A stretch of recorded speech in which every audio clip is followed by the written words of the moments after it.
પહેલા છે ને હું આફ્રિકા હતો, હું 12 વર્ષ પછી પાછો આવ્યો છું.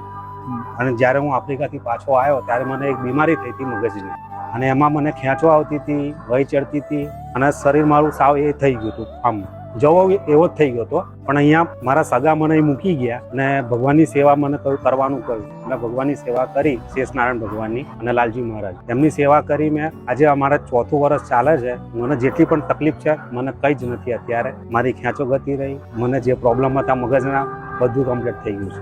એકદમ કમ્પ્લીટ થઈ ગયા. મતલબ આ 200 વર્ષ જૂનું મંદિર છે હે ને? હા, 200. તો એડ્રેસ નું આપણે કહી દેશો, એડ્રેસ કઈ બાજુ આવેલું છે આપણું? આ આપણે સૌરાષ્ટ્રમાં મૂડીથી લગભગ 15 થી 20 કિલોમીટર થાય છે. અને ખાલી સાયલા કહો અને ખાલી કહે કે સાયલા ભગતનું ગામ, કોઈ પણ તમને બતાવી દે. અહીંથી અમદાવાદ 149 કિલોમીટર થાય છે. બરાબર. અમદાવાદમાં તમે અમદાવાદમાં પણ ગમે તે પૂછો, તમને તરત એડ્રેસ ખાલી સાયલા ભગતનું કામ તમને બતાવી દેશે એડ્રેસ. બરાબર.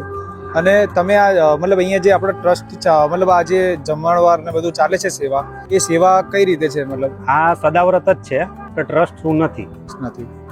હું ખાલી એટલી જ વસ્તુ કહું છું કે કોઈને ગમે તે પ્રોબ્લેમ હોય, પણ ખાલી ગમે તે એક વખત ખાલી તમે અહીંયા આગળ આવો, ભગવાનના દર્શન કરો, અહીંની પ્રસાદી લો, અને તમને કોઈ પણ પ્રોબ્લેમ હોય ભગવાન સોલ્વ કરી દેશે તમારો કોઈ પણ problem. Okay, thank you so much ભાઈ. તમને મળીને બહુ જ આનંદ આવ્યો. મળીએ ફરી એક નવા વિડીયોમાં.